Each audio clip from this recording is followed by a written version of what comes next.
ಪ್ರೀತಿಯ ವಿದ್ಯಾರ್ಥಿಗಳೇ, ನಾನಿವತ್ತು ಭಾರತ ಸಂವಿಧಾನದಲ್ಲಿರುವ ಒಂದು ವಿಷಯದ ಬಗ್ಗೆ, ಮುಖ್ಯವಾಗಿ ಸ್ವತಂತ್ರ ನ್ಯಾಯಾಂಗ, ನ್ಯಾಯ ಪುನಃ ಪರಿಶೀಲನಾ ಅಧಿಕಾರ, ಇಂಡಿಪೆಂಡೆಂಟ್ ಜುಡಿಷಿಯರಿ, ಜುಡಿಷಿಯಲ್ ರಿವ್ಯೂ ಅನ್ನೋ ಒಂದು ವಿಚಾರದ ಬಗ್ಗೆ ಚರ್ಚೆ ಮಾಡ್ತೀವಿ. ಬಹಳ ಮುಖ್ಯವಾಗಿ ಭಾರತ ಸಂವಿಧಾನದಲ್ಲಿ ಸ್ವತಂತ್ರ ನ್ಯಾಯಾಂಗ ವ್ಯವಸ್ಥೆಯನ್ನು ಅಮೆರಿಕಾ ದೇಶದಲ್ಲಿರುವ ನ್ಯಾಯಾಂಗ ವ್ಯವಸ್ಥೆಯನ್ನು ಅನುಸರಿಸಿ ಜಾರಿಗೊಳಿಸಲಾಗಿದೆ.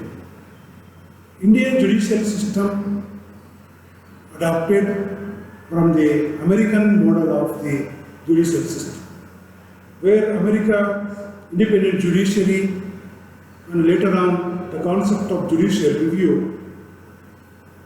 attained more importance.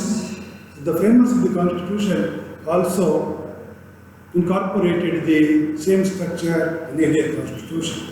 ಭಾರತ ಸಂವಿಧಾನದಲ್ಲಿ ಮತ್ತೆ ಸ್ವತಂತ್ರ ನ್ಯಾಯಾಂಗ ಇರಬೇಕು, ನ್ಯಾಯಾಂಗ ವ್ಯವಸ್ಥೆ ಸ್ವತಂತ್ರವಾಗಿರಬೇಕು ಅನ್ನೋ ಒಂದು ಕನಸು ಅಂಬೇಡ್ಕರ್ದಾಗಿತ್ತು.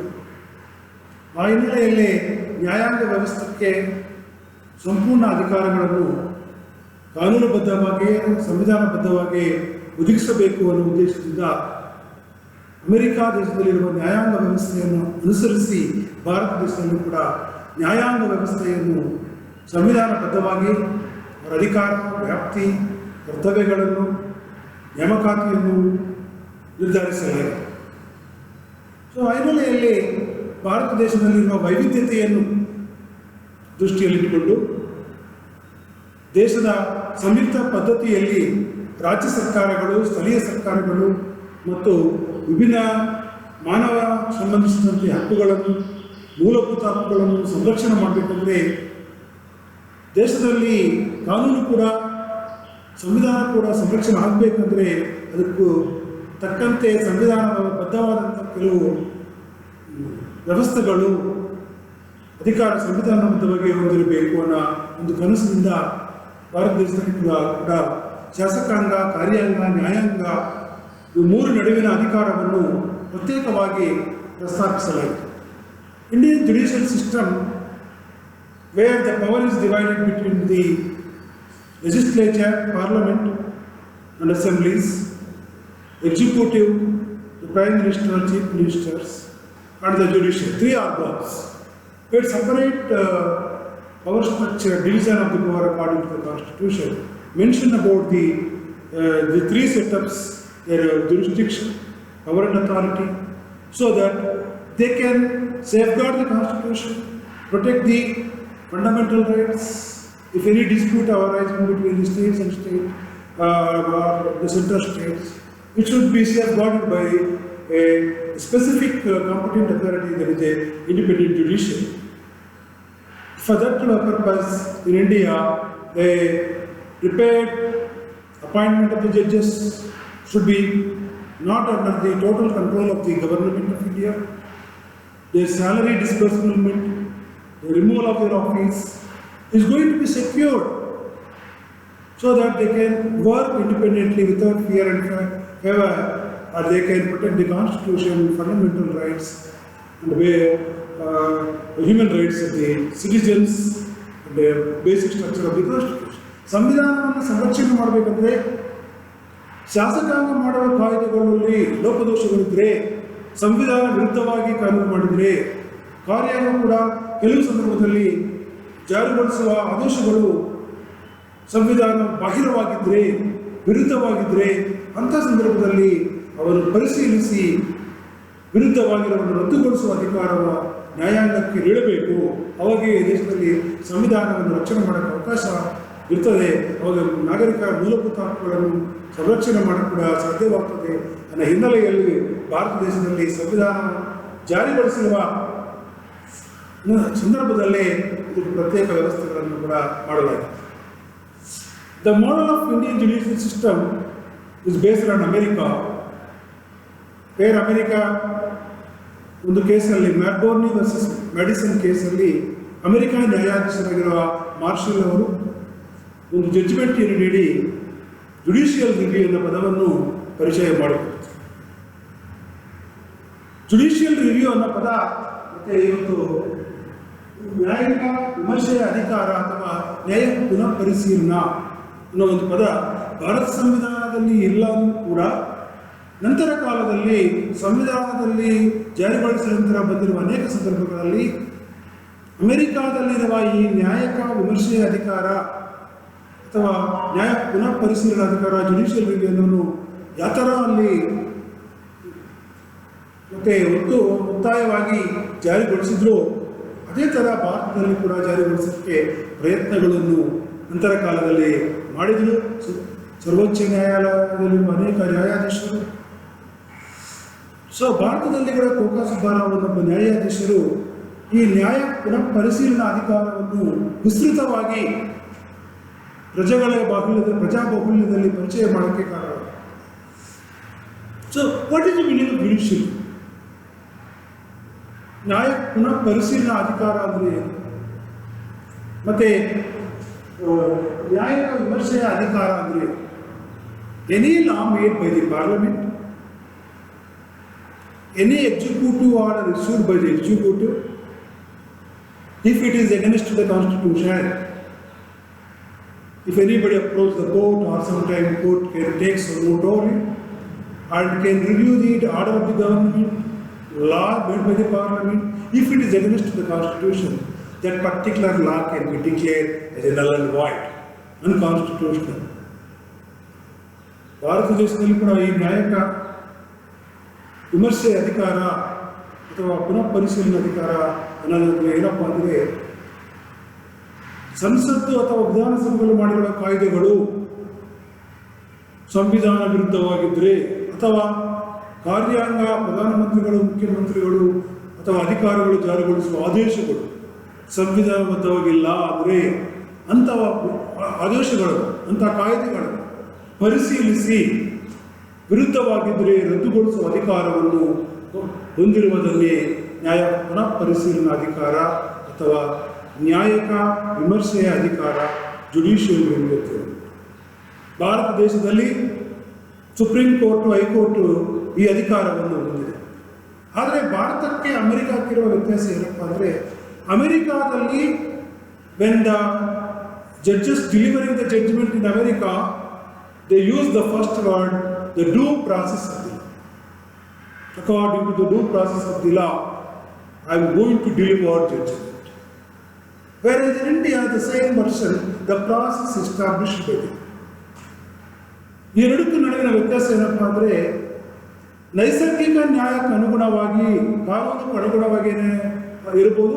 ನೈಸರ್ಗಿಕ ನ್ಯಾಯ ಡ್ಯೂ ಪ್ರಾಸೆಸ್ ಅದು ನ್ಯಾಯಬದ್ಧವಾಗಿದ್ದರೆ ಸಾಕು, ಅದು ಕಾನೂನಲ್ಲಿ ಇದೆಯೋ ಇಲ್ಲೋ ಸಂಬಂಧ ಇಲ್ಲ. ಅಮೆರಿಕಾದಲ್ಲಿ ನ್ಯಾಯಾಂಗ ವ್ಯವಸ್ಥಾ ನ್ಯಾಯಾಧೀಶರು ಪರಿಶೀಲನೆ ಮಾಡಿ ಜಡ್ಜ್ಮೆಂಟ್ಗಳು ನೀಡಬಹುದು. ಭಾರತ ದೇಶದಲ್ಲಿ ಆ ಥರ ಇಲ್ಲ.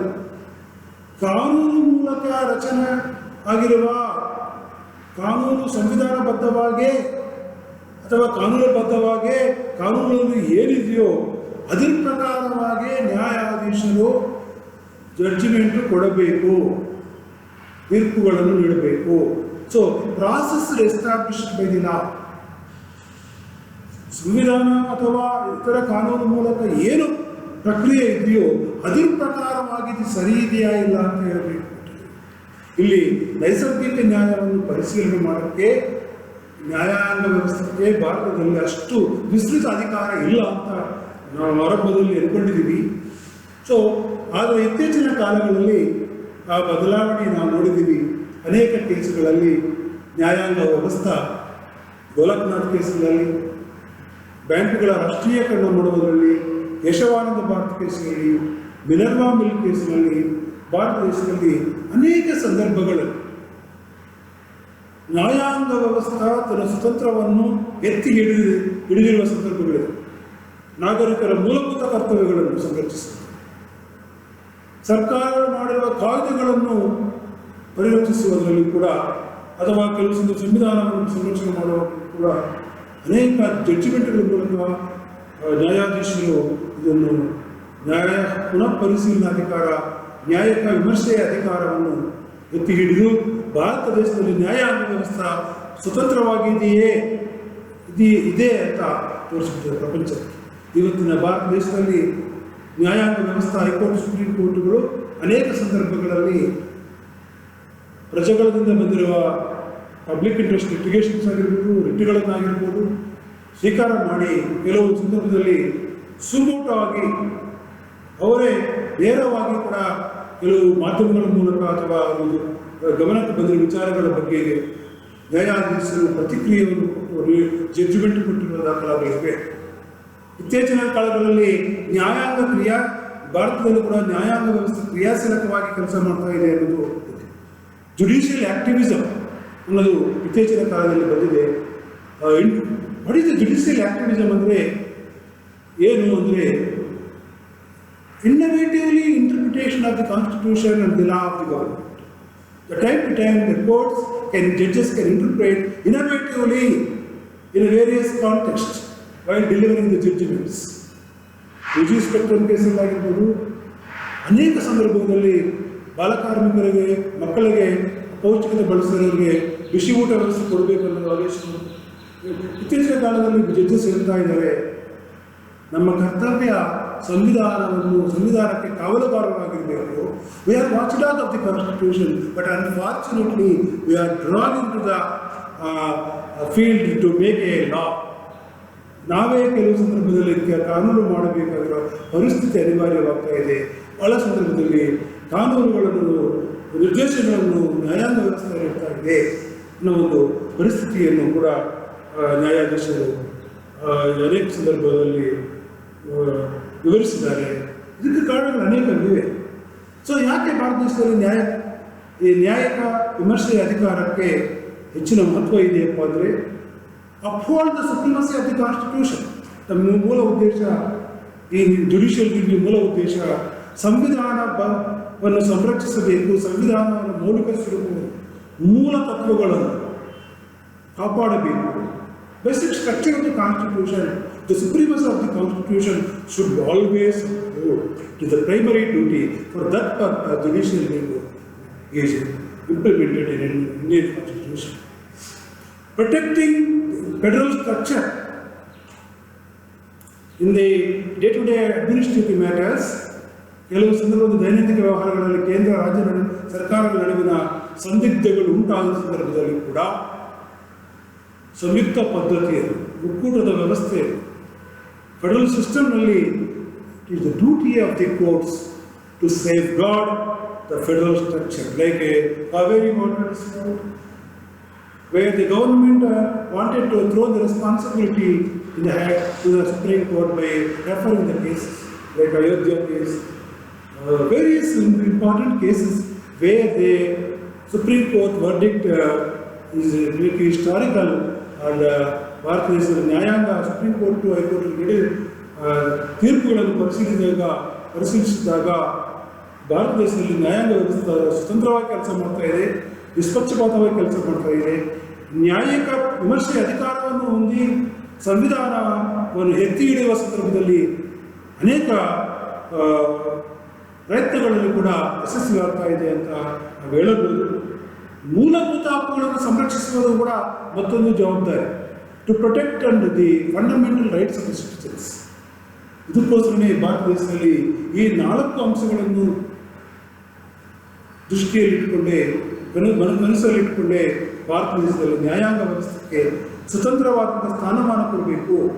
ನ್ಯಾಯಾಂಗ ಪುನಃ ಪರಿಶೀಲನಾ ಅಧಿಕಾರ, ವಿಮರ್ಶೆಯ ಅಧಿಕಾರ ಅನ್ನೋದು ನ್ಯಾಯಾಂಗ ವ್ಯವಸ್ಥೆಗೆ ನೀಡಬೇಕು ಅನ್ನೋ ಉದ್ದೇಶದಿಂದಲೇ ಭಾರತ ದೇಶದಲ್ಲಿ ಸೊ ಆರ್ಟಿಕಲ್ 13ನೇ ಪ್ರಕಾರ ಮೂಲಭೂತ ಹಕ್ಕುಗಳನ್ನು ಸಂರಕ್ಷಿಸುವ ಅಧಿಕಾರ, 32ನೇ ವಿಧಿ ಪ್ರಕಾರವಾಗಿ ಕಾನ್ಸ್ಟಿಟ್ಯೂಷನಲ್ ರೆಮಿಡೀಸ್ 5 ಪ್ರಕಾರಗಳನ್ನು ರಿಟ್ಟುಗಳನ್ನು ಮತ್ತು ಸರ್ಕಾರಗಳು ಮಾಡಿಲ್ಲ ಅಂದರೆ, ನಾಗರಿಕರಿಗೆ ಯಾವುದಾದ್ರೂ ರಕ್ಷಣೆ ಸಿಕ್ಕಿಲ್ಲ ಅಂದರೆ 5 ಪ್ರಕಾರಗಳನ್ನು ರಿಟ್ಟು,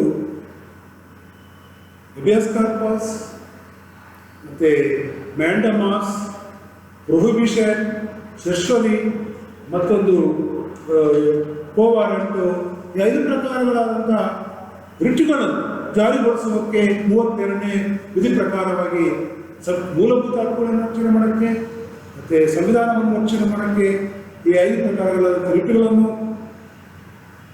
ಹೊರಡಿಸುವ ಅಧಿಕಾರ ನ್ಯಾಯಾಂಗ ವ್ಯವಸ್ಥೆ ಹೊಂದಿದೆ. ಸುಪ್ರೀಂ ಕೋರ್ಟ್, ಹೈಕೋರ್ಟು ಮೂಲಭೂತ ಅಥವಾ ಹಕ್ಕುಗಳು ತೊಂದರೆ ಆದರೆ ನ್ಯಾಯಾಂಗ ವ್ಯವಸ್ಥೆ ಯಾರಾದರೂ ಹೋಗಬಹುದು, ಅದರ ಮೂಲಕ ಸಂರಕ್ಷಣೆಯನ್ನು ಪಡೆಯಬಹುದು, ರಕ್ಷಣೆ ಪಡೆಯಬಹುದು. ಸೊ ಆ ಹಿನ್ನೆಲೆಯಲ್ಲಿ 143ನೇ ವಿಧಿ ಪ್ರಕಾರವಾಗಿ ರಾಷ್ಟ್ರಾಧ್ಯಕ್ಷರು ಕೆಲವು ಸಂದರ್ಭದಲ್ಲಿ ಸಂವಿಧಾನ ವಿಚಾರಗಳಿಗೆ ಸಂಬಂಧಿಸಿದಂತೆ ಅಟಾರ್ನಿ ಜನರಲ್ ಅನ್ನು ಸಲಹೆಯನ್ನು, ಸುಪ್ರೀಂ ಕೋರ್ಟ್ ಸಲಹೆಯನ್ನು ಕೇಳಬಹುದು. ಸಂವಿಧಾನ ಬಿಕ್ಕಟ್ಟು ಬಂದರೆ the president can ask the advice of the Supreme Court in the constitutional matters if any doubts arising while taking decisions in the constitutional matters. 143 advisory, it is the duty of the Supreme Court and Attorney General to give proper advice to the President in resolving the constitutional matters. So ಈ ಥರ ಭಾರತ ದೇಶದಲ್ಲಿ ಕೂಡ ಅನೇಕ ಸಂದರ್ಭಗಳಲ್ಲಿ ಮತ್ತು ಈ ನ್ಯಾಯಿಕ ವಿಮರ್ಶೆ ಮತ್ತು ನ್ಯಾಯ ಪುನಃ ಪರಿಶೀಲನಾ ಅಧಿಕಾರ ಜುಡಿಷಿಯಲ್ ರಿವ್ಯೂ ಅನ್ನೋದು ಭಾರತ ಸಂವಿಧಾನದಲ್ಲಿ ಯಶಸ್ವಿಯಾಗಿ ಅನೇಕ ಸಂದರ್ಭಗಳಲ್ಲಿ ಮೂಲಭೂತ ಹಕ್ಕುಗಳನ್ನು ರಕ್ಷಿಸುವುದರಲ್ಲಿ, ಸಂವಿಧಾನವನ್ನು ಸಂರಕ್ಷಣೆ ಮಾಡುವುದರಲ್ಲಿ, ಕೇಂದ್ರ ರಾಜ್ಯ ಸರ್ಕಾರಗಳ ಸಮಸ್ಯೆಗಳನ್ನು ಬಗೆಹರಿಸುವುದರಲ್ಲಿ, ಪ್ರಜಾಗಳಿಗೆ ಸಂಬಂಧಿಸಿದಂಥ ಪ್ರಯೋಜನಗಳನ್ನು ಪರಿರಕ್ಷಿಸುವುದರಲ್ಲಿ ಕೂಡ ಯಶಸ್ವಿಯಾಗಿ ಭಾರತದಲ್ಲಿ ನ್ಯಾಯಾಂಗ ವ್ಯವಸ್ಥೆ ಸ್ವತಂತ್ರವಾಗಿ ಕೆಲಸ ಮಾಡ್ತಾ ಇದೆ, ಕ್ರಿಯಾಶೀಲಕವಾಗಿ ಕೆಲಸ ಮಾಡ್ತಾ ಇದೆ.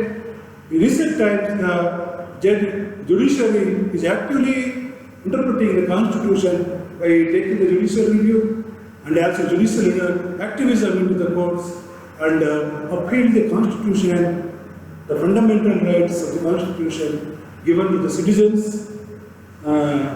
ಇದು ಈ ಸಂದರ್ಭದಲ್ಲಿ ಮತ್ತು ಈ 5 ಪ್ರಕಾರಗಳಾಗಿರುವಂಥ ರಿಟ್ಗಳನ್ನು ನಾವು ನೋಡಿದಾಗ, ಮತ್ತು ಹೇಬಿಯಸ್ ಕಾರ್ಪಸ್ ಸಂವಿಧಾನದಲ್ಲಿರುವ 32ನೇಯಿಂದ 35ನೇ ವಿಧಿವರೆಗೂ 5 ಪ್ರಕಾರಗಳಾಗಿರುವ ರಿಟ್ಗಳನ್ನು ಸುಪ್ರೀಂ ಕೋರ್ಟ್, ಹೈಕೋರ್ಟ್ಗಳ ಮೂಲಕ ನಾಗರಿಕರು ಪರಿಹಾರವನ್ನು ಪಡೆಯೋಕ್ಕೆ ಅವಕಾಶವನ್ನು ಕೊಟ್ಟಿದ್ದಾರೆ. Remedy, constitutional remedies 32, 35 through 5 kind of writs. Habeas corpus. If anybody was arrested, he should be produced before the 24 hours with the nearest magistrate in ordinary times. If not produced, any relative or friend can approach the court for to produce the body, to produce you before the court. ಈ ಯಾರಾದರೂ arrest ಮಾಡಿದ ಸಂದರ್ಭದಲ್ಲಿ ಪೊಲೀಸರು 24 ಗಂಟೆ ಒಳಗೆ ಸಮೀಪದಲ್ಲಿರುವ ನ್ಯಾಯಾಧೀಶರ ಮುಂದೆ ಹಾಜರುಪಡಿಸಬೇಕು. ಇದು ಸಾಮಾನ್ಯವಾದ ವಿಚಾರಗಳಲ್ಲಿ ಅದರ ಸಂದರ್ಭದಲ್ಲಿ ಹಾಜರುಪಡಿಸಿಲ್ಲ ಅಂದರೆ ಸಂಬಂಧಿತ ವ್ಯಕ್ತಿಗಳಾಗಿರ್ಬೋದು, ಸ್ನೇಹಿತರಾಗಿರ್ಬೋದು, ಸುಪ್ರೀಂ ಕೋರ್ಟ್, ಹೈಕೋರ್ಟ್ ಹೋಗಿ ಅವನು ಹಾಜರುಪಡಿಸಬೇಕು, ಫಿಸಿಕಲಿ ಭೌತಿಕವಾಗಿ ಹಾಜರುಪಡಿಸಬೇಕು ಅಂತ ಹೇಳಬಹುದು. ಇದು ಮೊದಲನೇ ಪ್ರಕಾರವಾಗುತ್ತದೆ. ಎರಡನೇದು ಮ್ಯಾಂಡಮಾಸ್, ಗಿವ್ ಕಮ್ಯಾಂಡ್. ನಾವು ಆಜ್ಞಾಪಿಸುತ್ತೀವಿ, ಆರ್ಡರ್, ಇದು ಶ್ರೇಷ್ಠ ಆಜ್ಞೆ. ಅದು ಯಾರಾದರೂ ಅಧಿಕಾರಿ ತನ್ನ ಕರ್ತವ್ಯಗಳನ್ನು ಸರಿಯಾಗಿ ನಿರ್ವಹಿಸಿದಲ್ಲ ಅಂದರೆ ಕಮ್ಯಾಂಡ್, ಆದೇಶಗಳು ಕೊಡ್ತವೆ ನ್ಯಾಯಾಧೀಶರು, ನೀವು ನಿಮ್ಮ ಕರ್ತವ್ಯವನ್ನು ಸರಿಯಾಗಿ ನಿರ್ವಹಿಸ್ತಾ ಇಲ್ಲ, do your duty, constitutional duty, perform your function, you not perform ಅಂತ ಒಂದು ಶ್ರೇಷ್ಠ ಯಾತ್ರೆಯನ್ನು, ಒಂದು ಆದೇಶವನ್ನು ಮತ್ತು ಕರ್ತವ್ಯಗಳನ್ನು ಸರಿಯಾಗಿ ನಿರ್ವಹಿಸ್ತಾ ಇದೆಯಾ ಇಲ್ಲ ನಿರ್ವಹಿಸಬೇಕು ಅಂತ ಹೇಳಬೇಕು. ಮೂರನೇದು ಪ್ರೊಹಿಬಿಷನ್, ಫಾರ್ಬಿಡ್. ಅಧೀನ ನ್ಯಾಯಾಲಯಗಳಲ್ಲಿ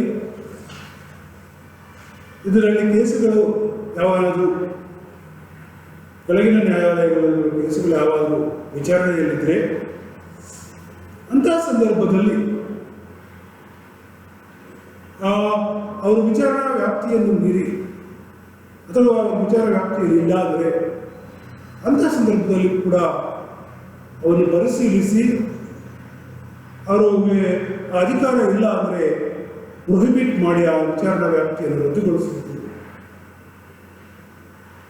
ನಿಮಗೆ ಈ ವಿಚಾರಣೆ ಮಾಡುವ ಅಧಿಕಾರ ನಿಮಗೆ ಇಲ್ಲ, ಅಂತ ಆದೇಶವನ್ನು ಕೂಡ ನ್ಯಾಯಾಲಯಗಳು ಕೋರ್ಟ್ಸು ಬಿಡಬಹುದು. ಸೊ ಈ ಸಂದರ್ಭದಲ್ಲಿ ಅನೇಕ ಸಂದರ್ಭಗಳಲ್ಲಿ ಈ ನ್ಯಾಯಾಧೀಶರು ಈ ರಿಟ್ಗಳನ್ನು ಬಳಕೆ ಮಾಡಿ ಮೂಲಭೂತ ಹಕ್ಕುಗಳನ್ನು ಪ್ರಜೆಗಳಿಗೆ ಸಂರಕ್ಷಣೆ ಮಾಡಿ. 4 ಸೆಷರಿ ಈ ಕೆಳಗಿನ ನ್ಯಾಯಾಲಯಗಳಲ್ಲಿ ಯಾವಾದರೂ ವಿಚಾರಣೆಗಳು ಆಗ್ತಾ ಇದ್ರೆ ಆ ಸಂದರ್ಭದಲ್ಲಿ ಆ ನ್ಯಾಯಾಲಯದಲ್ಲಿ ಆಗ್ತಾ ಇರುವ ವ್ಯಾಜ್ಯಗಳಲ್ಲಿ ವಿಚಾರಣೆಗಳಲ್ಲಿ ಏನಾದರೂ ಕ್ರಮಬದ್ಧತೆ ಇಲ್ಲಂದರೆ ಕಾನೂನುಬದ್ಧವಾಗಿ ಇಲ್ಲ ಇಲ್ಲಂದರೆ ನಿಷ್ಪಕ್ಷಪಾತವಾದ ಅಗತ್ಯ ಇಲ್ಲ ಆ ಸಂಬಂಧ ವಿಚಾರಗಳನ್ನು ಬೇರೆ ನ್ಯಾಯಾಲಯಕ್ಕೆ ಉನ್ನತ ನ್ಯಾಯಾಲಯಕ್ಕೆ ವರ್ಗಾಯಿಸುವುದು, ಉನ್ನತ ನ್ಯಾಯಾಲಯಕ್ಕೆ ಟ್ರಾನ್ಸ್ಫರ್ ಮಾಡಬಹುದು ಅನ್ನೋದನ್ನು ಎತ್ತಿ ಹಿಡಿಯುವುದು. So if any trial is going on in subordinate courts, if the court is not exercising properly about the trials or impartial inquiry, then the court, High Court or Supreme Court can ask to sanction judiciary to transfer the case to the competent higher authority where they are legally entitled to take this case. Judiciary. The 5th one is a co-warrant court. So, by what authority? ಸಂವಿಧಾನದಲ್ಲಿರುವ ಹುದ್ದೆ ಅಲಂಕರಿಸಿದ ವ್ಯಕ್ತಿಗಳು, if constitutionally they are enjoying the power, whether they are exercising the power or not. If they are not exercising the power according to the Constitution, go warrant to a conviction. What authority you are having to issue orders? The court makes sense. So ಈ ಸಂದರ್ಭದಲ್ಲಿ ಸರ್ಕಾರ ಹುದ್ದೆಗಳಲ್ಲಿರುವವರು ಅವರು ಮಾಡ್ತಾ ಇರುವ ಕೆಲಸಗಳಲ್ಲಿ ಅಥವಾ ಅಧಿಕಾರ ವ್ಯಾಪ್ತಿಯನ್ನು ಮೀರಿ ಮಾಡಿದರೆ ಕೋ ವಾರಂಟ್ ಅವರು ಜಾರಿ ಮಾಡಿ what authority you are having ಅನ್ನೋದನ್ನು ಅವರಿಗೆ ಹೇಳ್ಬೋದು, ಆ ಅಧಿಕಾರವನ್ನು ಮಾಡಬಹುದು. ಅಥವಾ ಅವರು ಸಂವಿಧಾನಬದ್ಧವಾಗಿ ಮಾಡಿಲ್ಲ ಅಧಿಕಾರ ಆದರೆ ಅಧಿಕಾರ ನಿರ್ವಹಿಸುವುದಕ್ಕೆ ನಿಮಗೆ ಅಧಿಕಾರ ಇಲ್ಲ, cannot entitle to do it according to the constitution ಅಂತ ಕೂಡ ಹೇಳಬಹುದು. ಸಂವಿಧಾನದಲ್ಲಿರುವವರು ಅವ್ರು ಮಾಡಬೇಕಾಗಿರೋ ಕೆಲಸಗಳನ್ನು ಸಂವಿಧಾನಬದ್ಧವಾಗಿ ಮಾಡ್ತಾ ಇಲ್ಲ ಅಂದರೆ ಇದಕ್ಕೆ issue go warrant, you are not having authority to do it because you are exceeding the constitutional purview ಅಂತ ಕೂಡ ಹೇಳ್ತಾರೆ. ಈ ಥರ 5 ಪ್ರಕಾರಗಳಾದಂಥ ರಿಟ್ಗಳನ್ನು ಸಂವಿಧಾನದಲ್ಲಿ 337ರಿಂದ 55 ಇದುವರೆಗೂ ಕಾನ್ಸ್ಟಿಟ್ಯೂಷನಲ್ ರೆಮಿಡೀಸ್ ಮೂಲಕ ಮೂಲಭೂತ ಹಕ್ಕುಗಳನ್ನು ಕಾಪಾಡುವ ಮೂಲಕ ಈ ನ್ಯಾಯಾಂಗ ವ್ಯವಸ್ಥೆ ನ್ಯಾಯಕ ವಿಮರ್ಶೆಯ ಅಧಿಕಾರ ಅಥವಾ ನ್ಯಾಯಕ ಪುನಃ ಪರಿಶೀಲನೆ ಅಧಿಕಾರವನ್ನು ಹೊಂದಿದೆ. ಭಾರತ ದೇಶದಲ್ಲಿ ಈ 70 ವರ್ಷಗಳ ಮೇಲ್ಪಟ್ಟು ನ್ಯಾಯಾಂಗ ವ್ಯವಸ್ಥೆ ಸ್ವತಂತ್ರವಾಗಿ ಕೆಲಸ ಮಾಡ್ತಾ ಇದೆ. ನಿಷ್ಪಕ್ಷಪಾತವಾಗಿ ಮಾಡ್ತಾ ಇರುವ ಘಟನೆಗಳು ಅನೇಕ ಕೇಸುಗಳಲ್ಲಿ ಕೇಂದ್ರ ರಾಜ್ಯ ಸರ್ಕಾರಗಳ ವಿರುದ್ಧವಾಗಿ ನ್ಯಾಯಾಧೀಶರು ಜಡ್ಜ್ಮೆಂಟ್ ಕೊಟ್ಟಿದ್ದಾರೆ. ಸ್ವತಂತ್ರ ವ್ಯವಸ್ಥವಾಗಿ ನ್ಯಾಯಾಂಗ ವ್ಯವಸ್ಥೆ ಹೊರಹೊಮ್ಮಿ ಬಂದಿದೆ ಅನ್ನೋದಕ್ಕೆ ಅನೇಕ ಉದಾಹರಣೆಗಳು ಭಾರತದಲ್ಲಿವೆ. ಇತ್ತೀಚಿನ ಕಾಲದಲ್ಲಿ ಅವರು ಒಂದು ನೋವನ್ನು ಕೂಡ ಇಟ್ಕೊಂಡಿದ್ದಾರೆ ನ್ಯಾಯಾಧೀಶರು. ನಾವೇ ಕಾನೂನು ಮಾಡುವ ಪರಿಸ್ಥಿತಿ ನಿರ್ಮಾಣ ಆಗಿದೆ, ಕ್ರಿಯಾಶೀಲಕವಾಗಿ ಕೆಲಸ ಮಾಡ್ತಾ ಇದ್ದಾರೆ. ಸೊ ಇದು ಇವತ್ತಿನ ಒಂದು ವಿಚಾರದಲ್ಲಿ the constitutional matters and the judicial review, independent judiciary, ಸ್ವತಂತ್ರ ನ್ಯಾಯಾಂಗ, ನ್ಯಾಯಕ ವಿಮರ್ಶೆಯ ಅಧಿಕಾರ ಅಥವಾ ಪುನಃ ಪರಿಶೀಲನಾ ಅಧಿಕಾರ ನಾವು ಭಾರತ ಸಂವಿಧಾನದಲ್ಲಿ ಅಥವಾ ಭಾರತ ದೇಶದಲ್ಲಿ ಯಾವ ಥರ ಜಾರಿಯಲ್ಲಿದೆ, ಅದರ ಮಹತ್ವ ಏನು ಅನ್ನೋ ವಿಚಾರದ ಬಗ್ಗೆ ಚರ್ಚೆ ಮಾಡಿದ್ದೀವಿ. ಸೊ ಇದು ಕೂಡ ಒಂದು ಪರೀಕ್ಷೆ ದೃಷ್ಟಿಯಲ್ಲಿ ನಿಮಗೆ ಇಂಪಾರ್ಟೆಂಟು. ಇದು ಶಾರ್ಟ್ ಕ್ವಶನ್ ಆಗಿ ಕೇಳಬಹುದು, ಇದು 2 marks ಕ್ವಶನ್ ಜುಡಿಷಿಯರಿ ಅಂತ ಕೇಳಬಹುದು. Thank you for